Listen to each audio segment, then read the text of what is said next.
Hola, hola, ¿cómo va? Aquí estamos. Qué bueno pensar en voz alta, ¿no? Qué bueno. Qué bueno una entrevista, y no lo digo desde el oficio. Digo poder conocer algo más, o alguien más. Es decir, cuántos somos, ¿no? Yo estaba mirando hoy, hola Carlos Heller, muchas gracias diputado. ¿Qué tal? ¿Cómo vamos? Naciste un 17 de octubre, es emblemático eso. Digo, para la De historia 1940. claro, digamos, mucho antes que todo lo que pasó después del 45. Sí. Pero imagino que en el transcurso de tu vida, más allá de los caminos que tomaste el 17 de octubre, los Bueno, solidarios. viví el 17 de octubre muy, digamos, gloriosos y otro en lo que estaba todo prohibido. Totalmente. ¿Te acordás? Vos también los viviste. Pero totalmente. Yo digo, en estos días, cuando se tironea en estos 40 años maravillosos de democracia, con todo, ¿no? Sí. Los 40 años, digo, celebremos que todo esto está abierto, que pensamos diferentes, pero queremos una Argentina, algunos la querrán de una manera, otra, pero remar en democracia, en libertad. ¿Cómo lo vivís eso? Así tal cual. Uno ya tiene acumulados muchas experiencias, muchos años, muchas cosas. Yo me acuerdo perfectamente del 55. Sí, claro. Tenía 15, claro. Pero ya era militante en el estudiantil, así que ya vivía con intensidad los temas de la política y demás, y me acuerdo de los bombardeos en la plaza, de todo me acuerdo. Y bueno, y todo lo que pasó después. Yo digo, uno puede pensar en la Argentina, qué sé yo, hace 200, unitario federal, o 40 años, y en democracia las bisagras de la historia, en 30, en 20, en 10, y nos miramos nosotros al espejo en el compromiso. Vos toda la vida fuiste un hombre de compromiso.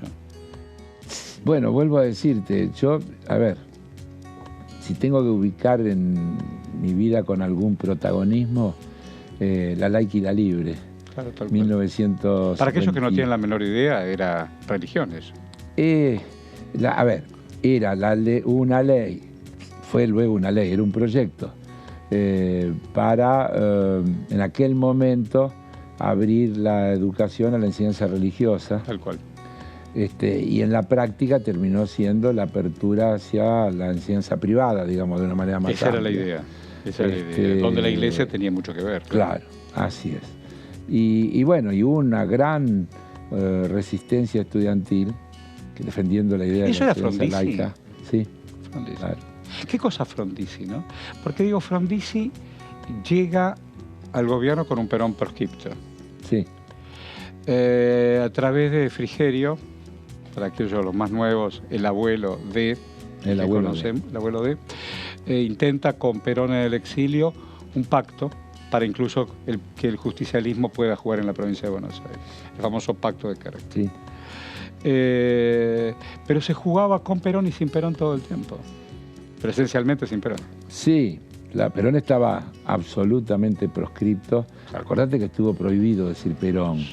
Estuvo prohibido decir Evita, estuvo prohibido decir peronismo, cosas... Bueno, te quiero decir algo. Durante los 4 años recientes del macrismo, vos los estás viendo en todo el país. Hablo a quienes nos ven. La avenida es una avenida que se llama 9 de Julio. Hoy está el Ministerio de Desarrollo Social. El querido Daniel Santoro, escultor, pintor, sí, entre otras cosas, ha dibujado el perfil de Eva Perón. Así es. Y a la noche, cuando transitas a 9 de julio, todo eso está iluminado. En los 4 años de macrismo estuvo apagado. Sí, sí, claro. Bueno, tal ¿entendés? Cual. Pero por eso, a eso agregale prohibido. Prohibido. Eso agregale prohibido. Que es un apagón mucho más profundo. Total. Que es un apagón. Total. Porque además venía con represión, venía con persecuciones. Venía, claro. Fue una etapa muy dura de la Argentina. Y volviendo a lo de Frondizi, y creo que hay una cosa muy interesante para señalar, porque lo de Frondizi también termina en un golpe. Tal cual. Un golpe raro. Un golpe raro porque asume Guido, ¿te acordás cómo fue esa historia? Tal cual. En el medio... Un hombre dibujado entre azules y colorados. Claro, en el medio hay un montón de cuestiones. Le renuncia su vicepresidente, Gómez. Gómez, sí. Y viene Ernesto Che Guevara. Tal cual. En el momento en Punta del Este, después de la conferencia. Punta del Este, cuando los Estados Unidos imponen en la OEA la expulsión de Cuba de la Organización de Estados Americanos. La amenaza después de los misiles. Y cuando viene aquí, se entrevista con Frondizi, ahí hay toda una relación militar. Claro. Pero también hay otra cuestión para decir, porque vos mencionaste la palabra desarrollismo. Y eso nos mete en una clave que tiene una enorme actualidad, porque sin desarrollo y sin crecimiento nada es posible. Nada es posible. Pero solo con desarrollo y con crecimiento no alcanza. Hace falta políticas de distribución, políticas de inclusión, políticas de igualación. ¿Vos toda la vida trabajaste para eso? Sí, pero eso es lo que le falta a esas propuestas que se autodefinen como desarrollistas, que ponen el crecimiento como el fin, y el crecimiento no debería ser otra cosa que un medio, una parte de, una herramienta para. Pues es que en esto de la herramienta, por supuesto que el capital es fundamental, más allá del trabajo, naturalmente. Alguna vez me ayudaste a pensar el tema del cooperativismo. Vengo de una familia de cooperativistas, generaciones por generaciones, y alguna vez me contaste, porque a mí uno advierte, digo, para los más nuevos, aquellos que eran pequeños y medianos empresarios, década del 50, 60 sobre todo, 60. Se armaban en cajas de crédito, sí, y se prestaban y podían crecer, compraban la máquina y después el golpe del 76 con el proyecto que venía clarísimo. Antes el del 66, que también nos pegó fuerte, muy fuerte. Pero siempre con la misma intención. Siempre con la misma intención y por las mismas cosas. Yo digo, en algún momento todas esas cajas se convirtieron en un banco. Pero un banco cooperativo. Sí. En un banco cooperativo. Y vos tenés mucha responsabilidad en eso, porque tiene otra mirada, otro perfil. A ver, varias cosas al mismo tiempo y a ver si se pueden resumir en una respuesta. Dale, despacito, tenemos tiempo. Sí, primero, esas cajas de crédito fueron una respuesta a una situación que también se dio en el país y que tiene que ver con la política general. A ver. En el año 1957, después del golpe del 55, se produce una reforma, no, pero se produce antes de Frondizi, Frondizi del 58, todavía con la dictadura militar de entonces, se produce lo que se llamó la descentralización de los depósitos del sistema financiero. Claro. Hasta ese momento los depósitos, los bancos captaban por cuenta y orden del Banco Central y prestaban a través de líneas de redescuento que el Banco Central daba para fines determinados, para regiones determinadas, a tasas determinadas, etc. Es decir, un sistema financiero absolutamente regulado y dirigido y orientado. La desregulación del 57 genera que un montón de gente, los pequeños y medianos empresarios urbanos y rurales, de pronto se quedan sin financiación. Claro. Y entonces surge espontáneamente esta cosa de la organización en pequeñas entidades financieras locales que implican la ayuda mutua, la solidaridad, etc. Es bárbaro. Y alguien en algún momento además dice, ¿y por qué no creamos una federación, un instituto, que además pueda aprovechar los ciclos económicos? No me digas que ahí nace lo del movilizador de fondos. Instituto movilizador de fondos cooperativos. No me digas, ¿ese es el origen? Ese es el origen. Ah, maravilloso. 1958 se crea el Instituto Movilizador. Por eso te digo, todo tiene que ver con todo. Qué bueno eso. Claro. Entonces, y ahí nace cajas de crédito y se desarrollan y llegamos a tener 1000 cajas de crédito. Pero ¿cómo le pusieron el cuerpo a un proyecto como Martínez de Oz?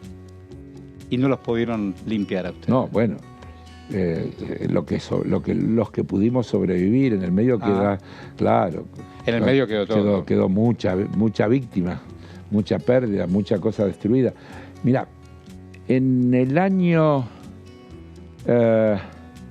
66, antes del golpe del 66, sí, antes del golpe del 66, la sumatoria de los depósitos de todas las cajas de crédito daban para la tercera entidad financiera del país. Venía el Banco de la Nación, el Banco de la Provincia y esa sumatoria que no era real porque eran entidades separadas. Claro, pero si la sumabas... En una sumatoria, claro, ideal de integración de eso, era la tercera entidad financiera de la Argentina. Y por eso vino el ataque, porque si vos buscás documentos de aquella época de las asociaciones de bancos, y bueno, ¿cómo llegamos? Y así, mirá, cuando en el 76 viene Martínez Dios con su proyecto de ley de entidades financieras, el proyecto original prohibía la forma cooperativa en la actividad financiera. Claro. Directamente decía, las entidades financieras solo podrán funcionar bajo la forma de sociedades anónimas. Qué lindo. Y nosotros, yo siempre digo que algún día nos harán una justicia mayor de eso porque no ha tenido el reconocimiento público que debería tener. Hicimos una cosa que hecha en plena dictadura y visto desde hoy fue fantástica. Durante una semana sacamos una doble página en el diario Clarín con las firmas de miles de pequeños y medianos empresarios. Muy bueno. Que estaba dirigida a la Junta de Comandantes y cuánto, que les decía que pedía que se permita la forma cooperativa en la actividad financiera. Eso salió durante toda una semana, cada día con firmas de miles de firmas distintas de todo el país, con una particularidad, que salía, decía, Almacén de Don Carlos, 4, Fiambrería Panchito, 2, Taller Metalúrgico Jiménez, 16. Abajo decía el número entre paréntesis y la cantidad de trabajadores de cada uno de estas. Muy bueno. Luego sacamos una solicitada con entidades de todo el país, de todo tipo, clubes, cámaras empresarias barriales, sociedades de fomento, etcétera, que pidiendo lo mismo. Y finalmente sacamos una de 100 personalidades. 100 personalidades, con una frasecita de cada uno de 3 renglones y su firma. Para darte la amplitud, yo digo que firmaron desde Houseman a Sábato. Me encantó, me encantó. Para si querés tener... Yo digo, en este... Esperá que te termino esa historia, ya la termino. Nos llamaron aquí el brigadier Lamidoso, que en ese momento era el jefe de la Comisión de Asesoramiento Legislativo. Claro, la CAL, el Parlamento de los Militares. Acá nos llamó, porque a mí estaba Lamidoso acá, claro. ¿Qué era eso? Después fue comandante en jefe de la Junta. Guerra de Malvinas. Así es. Le explicamos. ¿Y lo entendió? Y algo entendió porque nos llamaron después de Economía y la ley se cambió y se puso que los bancos podrían organizarse como sociedades anónimas y como entidades cooperativas. Ah, ¿le ganaste? Sí. No, yo no. Le ganamos en todo la caso. Comunidad. Sí. Le ganó. Y bueno, y ahí se abrió el proceso, pero como estábamos en una etapa de proyecto de sistema financiero al servicio de un modelo neoliberal, había que hacer banco, las cajas de crédito no podían seguir, había regulaciones de capitales mínimos, etcétera, que no se podían cumplir. En estas historias de espejo de la Argentina, sí, en democracia, porque ahí jugó también después la deuda externa, después el 90, la liquidación de la Argentina y los últimos 4 años. Y hoy por hoy, aquí en este Congreso, hay un debate que hacemos con los recursos. ¿Qué hacemos con la deuda? Ya también se levantó la mano, se bajó la mano, y seguimos entrampados en un modelo pretencioso, neoliberal y contracorriente todo el tiempo. Hoy podríamos decir liberación o dependencia, si quisiéramos poner consignas. Total. Y es así. Hay un mundo desarrollado y hay dentro de ese mundo desarrollado una acumulación. Esto que ayer el otro día el presidente en algún pasaje dijo, 40 personas que tienen más riqueza que cientos de millones. Y es cierto. Bueno, es cierto. Yo te lo digo de otra manera. El 1% de la población mundial, el 1% de la población tiene más riqueza que el otro 99%. ¿Cómo puede funcionar? No puede funcionar. Si no se modifica eso. Entonces vos tenés un mundo además que tiene otros absurdos. Yo lo digo siempre. La historia de la humanidad es la historia de las guerras por los territorios, por la comida. Hoy el mundo es inmensamente rico, sobra riqueza. Esa acumulación... Pero nunca hubo distribución. Pero esa acumulación es absurda. Pero nunca hubo distribución. Sí, ya sé. ¿Cuándo hubo distribución? No, nunca. Bien, pero esa sigue siendo entonces la gran asignatura pendiente. Tal cual, porque cuando se habla de utopías, sí, también se habla de eso. Así es. Pero vos fijate que decir que construir igualdad es una utopía marca lo que ha retrocedido la humanidad en el terreno de las ideas. Coincido plenamente. Porque construir igualdad debería ser, yo diría, una obligación. Debería ser una necesidad. Estamos convencidos. Claro. Y tenés que ponerlo en el terreno de la utopía porque las reglas que rigen están en la dirección contraria, privilegian la acumulación sin límite. Toda esta idea que parece tan atractiva de la meritocracia, es eso. La meritocracia, el mérito no está mal, pero el mérito es algo que es un valor cuando sea entre iguales de posibilidades iguales. Si vos y yo tenemos la misma posibilidad... ¿Vos pudiste ir al colegio? ¿Cómo? ¿Vos fuiste al colegio? Claro. ¿Y pudiste seguir estudiando? Claro. Y los que estaban en el barrio y en Villa... Todos iban al colegio. Pero además pude comer. ¿Comiste? Claro, porque vos sabés lo importante que es comer cuando sos un chiquito. Entonces, cuando vos ves... ¿Tu papá se llamaba José? José. ¿Tu mamá se llamaba Perla? Perla, pero en realidad nadie la conocía como Perla. Mi mamá todos la conocían como Doña Amada. ¿Por qué? Porque yo debo suponer que mi hermano mayor se llama Amado Florial. Ah, mira. Y entonces, en el pueblo... Estamos hablando de Villaguay. Villa Domínguez, departamento de Villaguay. Estamos hablando para todo el país, eso queda en Entre Ríos. Sí. Querido ¿Eran colonos? No, mi viejo era mecánico. ¿Mecánico? Mecánico de autos, de tractores, de cosechadoras.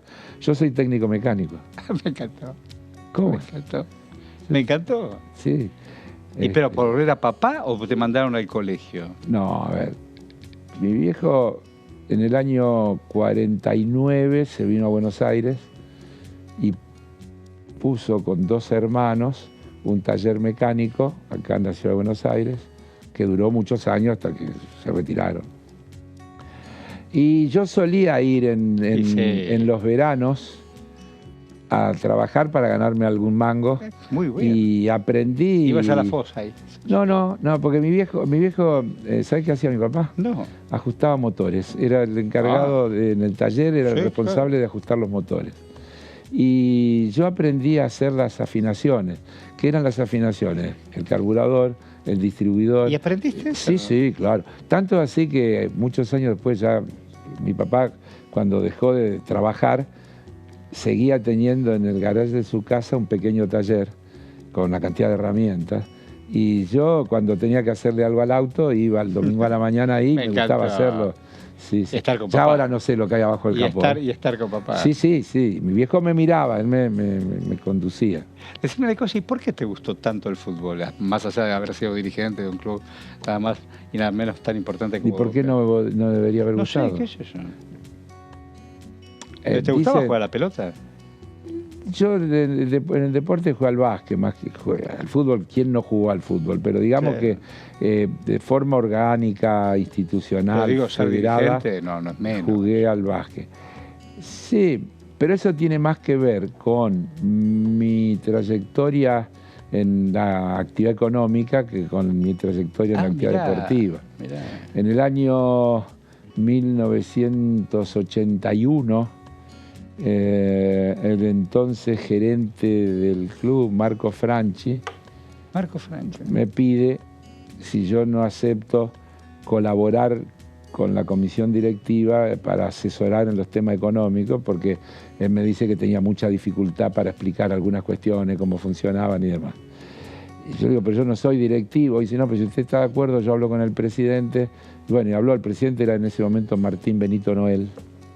y me nombraron asesor económico de la comisión directiva, y ahí empecé a meterme, y bueno, yo tengo un ¿Cómo problema. era Noel?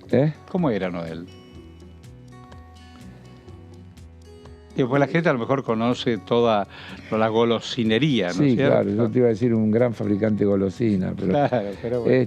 era bastante gris como dirigente, digamos, mirá. pocas palabras, poco... ¿Y Alegre dónde lo conociste? A Alegre lo conocí en otra aventura. ¿Tuya? Más que mía, nuestra. Allá por el año 1973. Uf, para atrás, y bueno, ¿qué querés que haga? Está bueno. Pero allá no por el año necesario. 1973, un militar retirado, el Comodoro Vaca, nos propuso armar una lista para competir por la conducción del Automóvil Club Argentino. Mira. Él estaba ya metido en el tema, en el Automóvil Club Argentino estaba César Carman, claro, a quien se lo vinculaba, digamos, con la oligarquía, vacuna, terrateniente, que se quedó un rato largo. Sí, sí.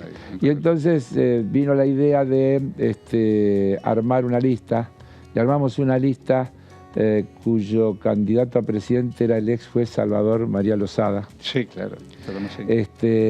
Bueno, en esa lista, en la asamblea de delegados, entre otros, estaba Antonio Alegre y yo. Y ahí nos conocimos. Y si se claro, además perdimos esa elección por muy poquito, quiero aclararte. Mira. Fue muy reñida, votaron como 100.000 personas, fue una cosa impresionante. Eras un pibe ahí. Sí, pero vos sabés, te voy a decir un dato que también es interesante. En aquella elección, nuestra lista ganó en casi todos lados, menos en los Automóvil Club de Avenida Libertador. Me encantó. Te juro, es verdad. Me encantó. Y ahí perdimos por poquito, y entonces entramos unos 20 nuestros en la Asamblea de Representantes. Y entre esos 20 estaba Antonio, estaba yo, y ahí nos hicimos amigos. Y cuando a él le proponen, años después, hacerse cargo de la presidencia de Boca, me pide que lo acompañe. Y bueno, y ahí empezamos. Mira, vamos a hacer una breve pausa. Es fenomenal. Estás enganchado, estás enganchada. Vamos a una pausa y ya venimos. En DTV Entrevista. Dale, voy con Carlos Heller.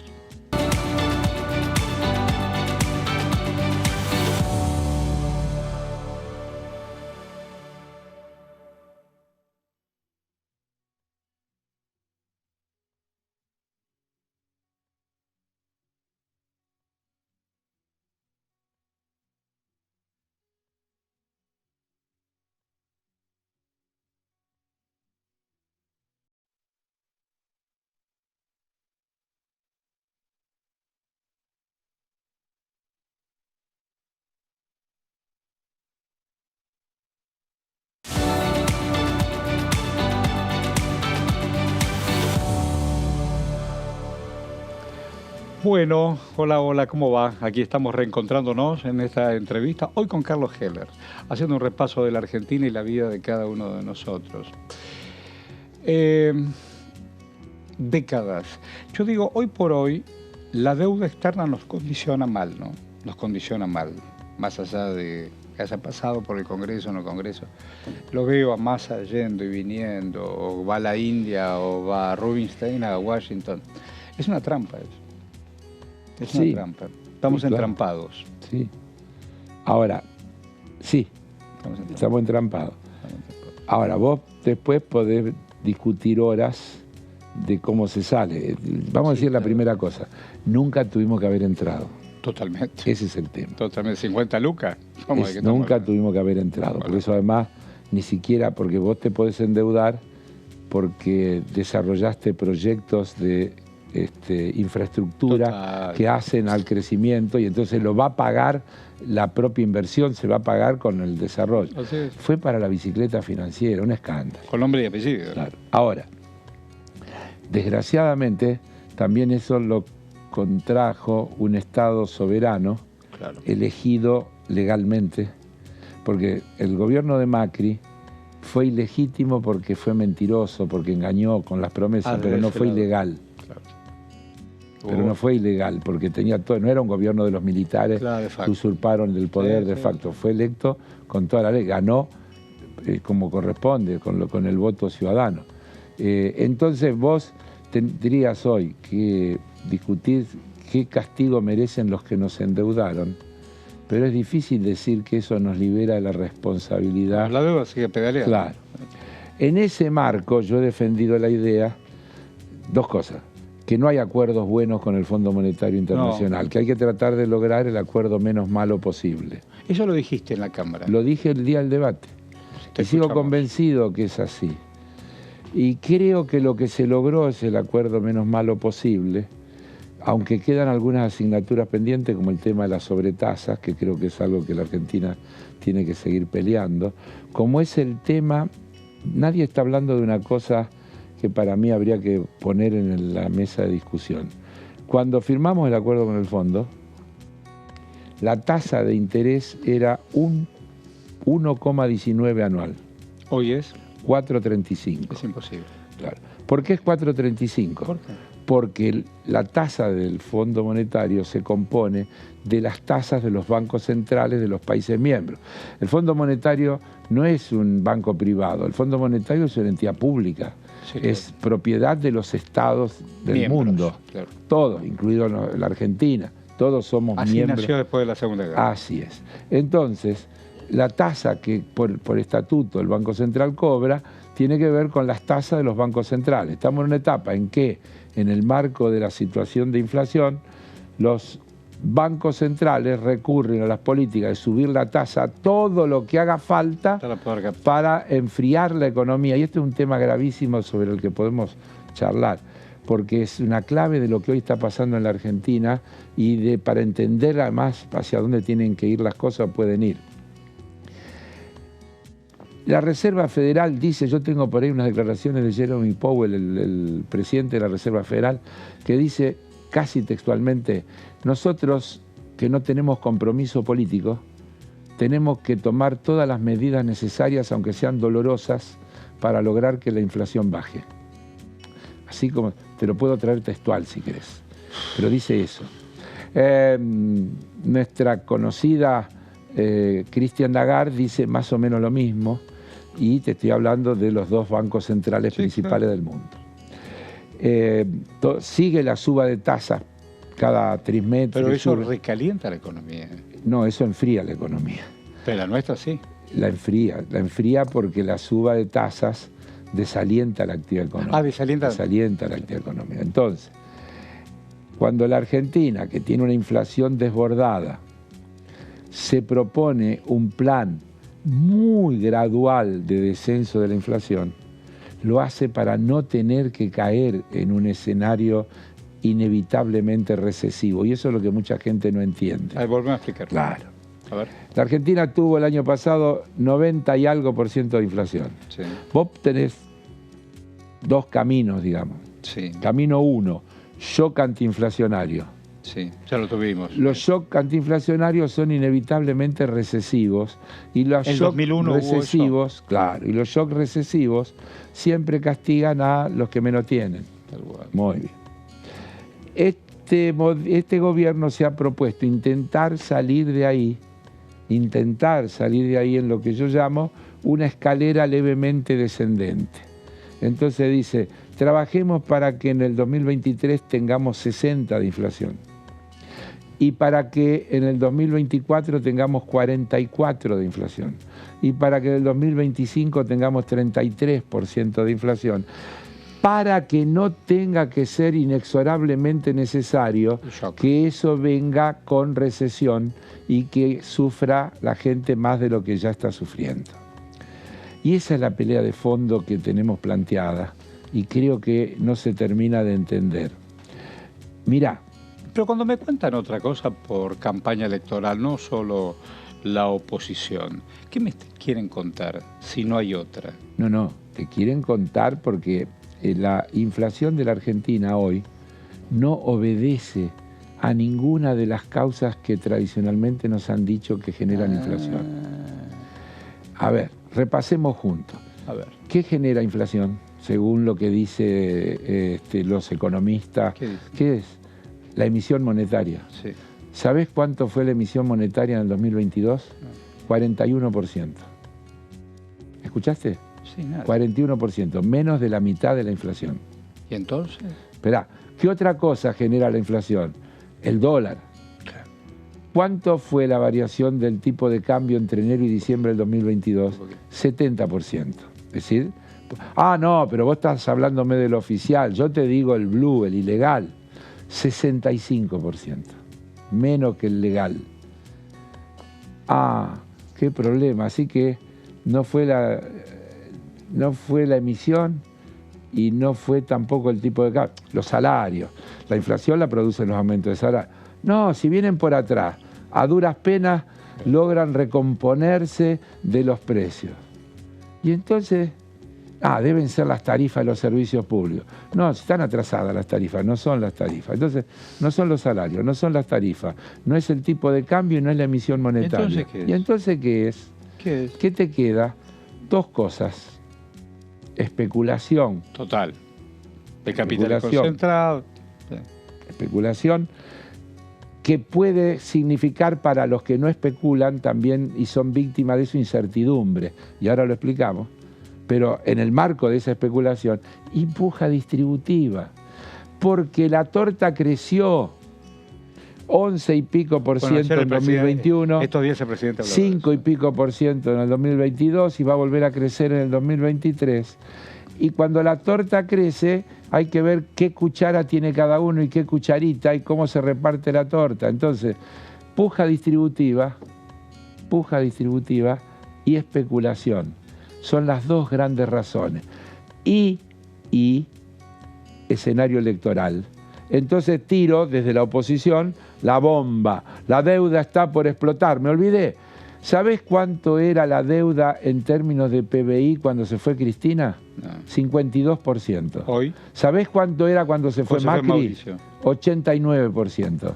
¿Sabés cuánto es en septiembre del año pasado? 78%, 10 puntos menos, 11 puntos menos. La bomba, dicen. Además, cuando se fue Macri, la proporción de esa deuda en moneda extranjera era mucho más alta que ahora. Una deuda en moneda local es mucho menos explosiva que una deuda en moneda extranjera. Entonces, ¿por qué tiraron en junio que la bomba que está por explotar, que esto ya...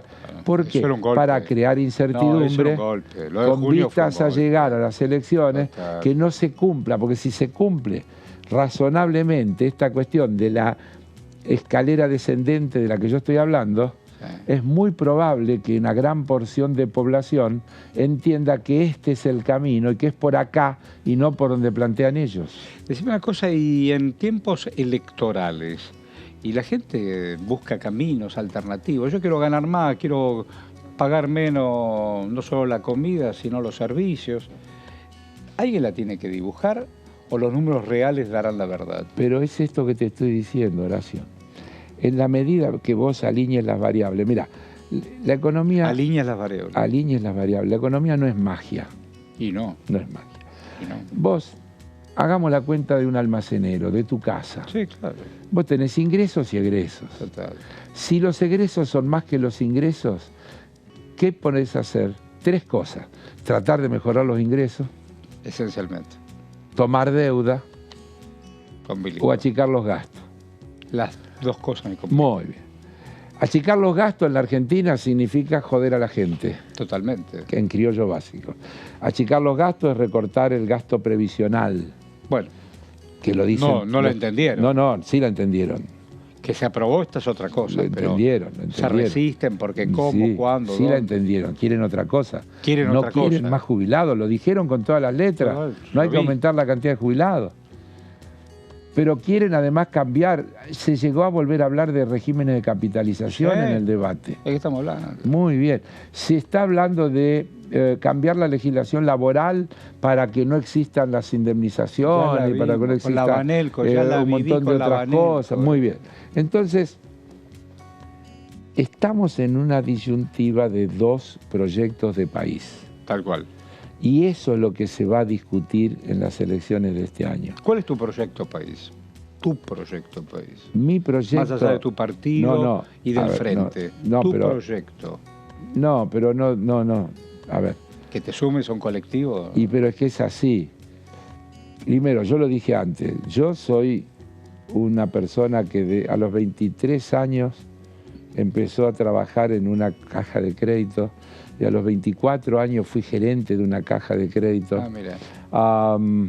A los 34 años me pusieron a organizar el proyecto Banco Credicop como líder de ese proyecto. ¿34 tenés? 34, sí señor. Y decir que mi vida está ahí. ¿Cuántos años tenés vos? ¿Cuántos tengo? 82. Maravilloso. Bien, entonces, mi vida está atravesada por las ideas de la solidaridad, Sí, claro. de la acción común, de la ayuda recíproca. Eso es la cooperación. Siempre trabajaste en ese sentido. Entonces yo creo en una sociedad que construya permanentemente igualdad de posibilidades. Yo creo en una sociedad que le dé a la igualdad de oportunidades la verdadera dimensión que tiene, que empieza en la cuna.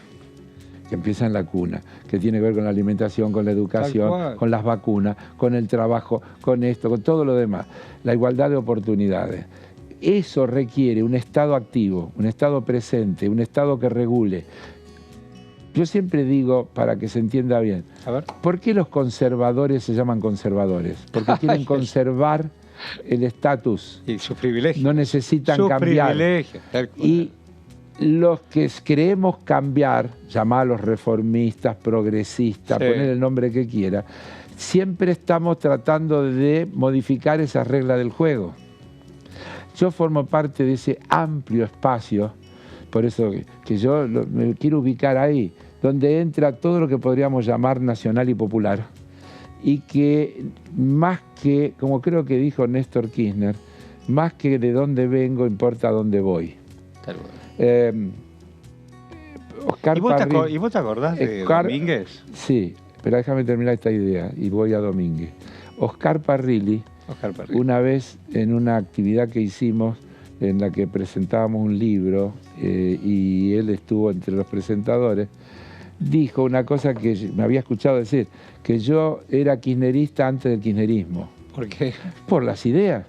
Ah, claro. Porque no era un tema de... Porque cuando apareció Néstor Kirchner a plantear un montón de cosas, yo me encontré cómodo con lo que él planteaba porque tuve Vos te inmediatamente... llevabas bien con él. Claro, una cantidad de identificaciones en la que me hacía sentir muy cómodo. Domínguez, yo me fui de Domínguez teniendo 9 años. ¿Y volviste alguna vez? Alguna vez pasé por Domínguez. Me pasó una cosa fantástica. Después de muchísimos años, Contame. tenía que ir a dar una conferencia en Concordia. Ahí nació mi papá. Y En Concordia, dije, sí. y pasaba cerca y dije, che, vamos a entrar a Domínguez. Y yo debía ser 30 años que no iba. ¿Y qué te pasó? Y no, lo primero que me pasó es que cuando llegué estuve como una cosa que empecé a recordar, doblá por acá. Ahí era donde yo vivía, ahí era la escuela, ahí era esto. Y entonces vamos a la plaza, porque la plaza, el mástil de la plaza lo hizo mi viejo. En el taller, el mástil de la plaza de Domínguez lo hizo mi viejo. ¿Y estaba el mástil? Estaba, claro. Pero también me acordé de otra cosa. Che, doña Luisa vive, que doña Luisa había sido mi maestra en primero superior. No. Y fui y le toqué el timbre a doña Luisa me morí y de salió amor. doña Luisa, que Me morí estaba de en silla de amor. ruedas, Me pues morí. había roto la cadera. Y me reconoció porque me veía en la televisión y Claro. dijo, Carlito, es una Me morí cosa, de lloramos amor. todo, emocionante, Claro. terrible. Y doña Luisa había sido mi maestra, pero también había sido la maestra de mis hermanos mayores. Es decir que sí, lindísimo. Yo digo, en esto de aprender, esa señora te enseñó letra y palabra. Doña Luisa Vendersky. Yo digo, ¿qué se aprende en el vivir? ¿Qué se aprende? Porque vos sabés, recién nos tiraste un montón de datos, de vivir, de conceptuar. ¿Qué se aprende en el vivir? Que lo material es relativo. Sí. Y que hay cosas mucho más valiosas que lo material. Espera, a mí me gusta vivir bien, me doy ciertos gustos, no la paso mal, sería mentiroso si dijera lo contrario, tengo un buen sueldo, que no es el de diputado, pero claro, casi nunca digo esto, pero estamos acá, lo voy a decir. Desde la primera vez que fui diputado, por escritura pública, dono mi sueldo, mitad al hospital de niños y mitad al Garrahan. No lo rifás. No lo como rifo otros. ni hago publicidad. Lo dono porque sigo cobrando mi sueldo en el banco y no sería ético que cobrara 2 sueldos, simplemente. Entonces tengo un buen sueldo y ese buen sueldo me permite vivir razonablemente bien. ¿Qué es vivir bien? Tengo el departamento donde vivo, tengo un auto 2020, tengo plata para irme de vacaciones cuando me quiero ir de vacaciones, voy a comer a un restaurante. Decime, ¿tenés hijos, nietos? Sí, tengo 3 hijos y 5 nietos, pero cuando digo nietos te quiero decir que mi nieto mayor, Y claro, es un señor que grande. se va a casar ahora el 10 de marzo, Ah, felicitaciones. que se va a casar el 10 de marzo, tiene 38 años, Qué lindo. digo. Y mi hijo menor tiene 34 años. Claro.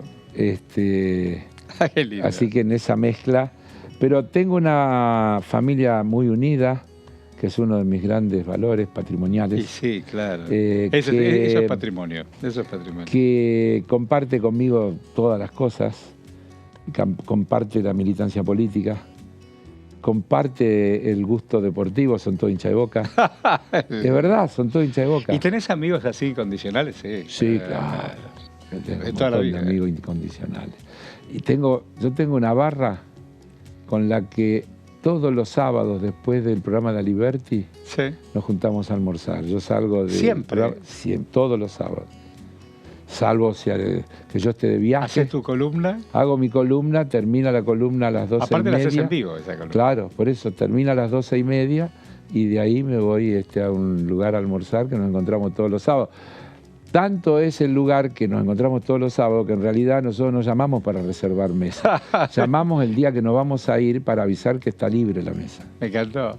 Me encantó. ¿Está claro lo que digo? ¿Y son de color pinto? Digo, variopintos son, sí.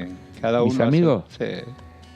No, todos piensan parecido, no. No igual, pero a ver, si lo tuviera que decir en jerga, diría, son todo el palo.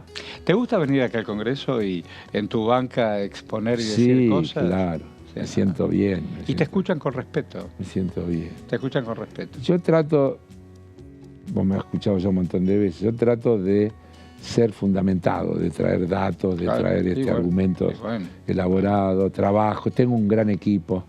Necesita Tengo. todo el mundo, todo necesita. Esto también habría, Horacio, que desmistificarlo, porque A ver.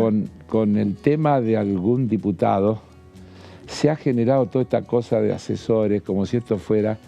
Claro, un gran club de claro, favores. un gran club de favores. vaya a saber qué, claro. Pero para ser un buen diputado, mira, yo estoy en la Comisión de Relaciones Exteriores, además de presupuesto, en la Comisión de Finanzas, en la Comisión de Cooperativa, estoy en la Comisión de Comercio, Y en cada uno de ellos tenés alguien que te pero ayuda a pensar. claro, y además, ¿cómo hago para saber de todo?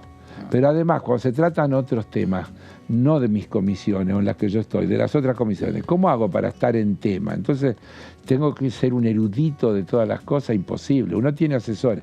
Yo tengo, te diría que un equipo de asesores ad honorem que trabajan conmigo. Tengo los asesores contratados que me permite el reglamento de la Cámara. Y tengo una cantidad de asesores ad honorem que colaboran conmigo. Por ejemplo, el actual diputado Eduardo Fernández fue asesor mío en la Comisión PYME, otra comisión que integro, la Comisión PYME. Él fue durante varios años, fue asesor mío en la Comisión PYME. Ahora es diputado nacional por Córdoba. Pero digo, y así te podría decir un conjunto de gente... Cuando uno habla del Frente de Todos, sí. ¿sentís que formás parte de ese espacio? Sí, sí. ¿Formás parte de ese espacio? Sí, completamente, sí. Lo que pasa es que al Frente de Todos le falta una cosa que tal vez exceda el tema del Frente de Todos, que es la falta de cultura argentina sobre el funcionamiento de las coaliciones. A ver. No tenemos historia de coaliciones de gobierno. No, la alianza no funcionó. No tenemos historia de coaliciones. Entonces, Juntos por el Cambio tampoco le fue bien, ¿viste? Terminaban en la mesa chica de Macri, lo que pasa Peña que y otros. Una coalición exige montones de cosas. Por ejemplo, además cuando una coalición, Frente de Todos tiene alguna desbalance de una fuerza muy grande y muchas fuerzas pequeñas. Sí. Para que eso pueda funcionar, el grande tiene que tener una gran amplitud y una gran tolerancia, y los chicos tenemos que tener poca soberbia. Porque si no, yo desde mi partido digo, el Frente tiene que hacer tal cosa, porque si no, y pido que se vote. No se podría funcionar así porque las fuerzas que componen esa coalición son muy desiguales. Muy desiguales. Ahora, el que tiene más envergadura tiene que ser amplio, y cuando viene la hora de las listas no tiene que quererlas todas para sí, tiene que abrir... Debe ser difícil eso. Es difícil, listas, por eso te digo, empecé diciéndote... Los uruguayos en el Frente Amplio mostraron una cultura de coalición. Total. Bueno, nosotros tenemos que aprender todavía y madurar en esta idea de la cultura de coalición. Todo un día, lo hice para otro canal, hablando con Mujica, explicándome exactamente esto. Claro. Cómo abrieron el juego. Pero yo me acuerdo en Uruguay haber visto manifestaciones de alguna de las fuerzas en contra del gobierno por determinadas leyes. Sí. Y no se rompía la coalición. Y nadie se rasgaba las vestiduras porque no había acuerdo. Decime, en esto de pensarnos en columnas vertebrales, que digo, peronismo, radicalismo, todo lo que fueron los ismos, ¿por qué ahora se habla de espacios en vez de partidos políticos? No sé, pero a mí no me molesta tanto espacio. Yo creo que la Argentina tiene otro problema. Que los ismos están más ligados a nombres propios que a fuerzas políticas. Claro. Entonces, la Argentina es irigoyenista, comunista, claro. No, apellido. Peronista, alfonsinista, menemista, kirchnerista, cristinista, albertista. Tenemos que construir una cultura de frente. Sí, coincido plenamente. Tenemos que tener una cultura Uruguay no es frente de todista. Y bueno, tenemos que, y bueno, es una de las ¿Cómo te llevas con Alberto? ¿Bien? Bien. ¿Tenés buen diálogo con Alberto? Sí. ¿Con Cristina? También. Bien. ¿Y con Massa? Muy bien. Claro, con Massa acá cuando fue presidente. Convivimos mucho acá en la Cámara, hicimos una buena relación. Sí, tengo buen diálogo. ¿Qué vamos a hacer con los recursos de la región? Eso sí me interesa preguntarte. Hablamos de litio y otra cosa. Hace 200 años llevaban el oro, la plata. Ahora quieren llevarse el litio, el agua. Nosotros presentamos con Juan Carlos Junio, cuando él era diputado, y otros diputados, un proyecto que no prosperó respecto de la explotación del litio. Eso me interesa. Y estoy terminando un anteproyecto bien actualizado, que desde luego tiene en cuenta todo lo que hay que tener en cuenta, que plantea las posibilidades de la presencia de inversión extranjera porque hace falta, pero también plantea la imprescindible participación estatal en los procesos. Total, así como lo está la prioridad absoluta México, para que se produzca aquí. Claro. Y no se exporte material bruto, mineral bruto. Una serie de cuestiones que espero ponerlo en consideración de mi bloque pronto para luego llevarlo. Y también te voy a tirar otra primicia. Dale. Estoy trabajando en la reactualización del proyecto de ley de servicios financieros. Nosotros tenemos un viejo proyecto porque también es una asignatura pendiente que la Argentina siga teniendo la ley de Martínez Dios regulando el funcionamiento del sistema financiero. Y esa ley que nosotros tenemos como proyecto no es una ley de bancos, sino es una ley de usuarios. Por eso la llamamos ley de servicios financieros. Y lo que regula los derechos de los usuarios y establece las obligaciones de los prestadores de ese servicio, que son los bancos. ¿Qué tienen que hacer los bancos para satisfacer las necesidades de los usuarios? Es decir, el enfoque es al revés. Al revés, el concepto al revés. Pues te digo un montón de gracias. No, gracias a vos. Uno no tiene muchas chances de explicar con esta amplitud algunas cosas. Bueno, es un gusto. De esto se trata, entrevistas 2023, en el marco de 40 años de democracia. Hasta la próxima, muchas gracias. Buenas noches.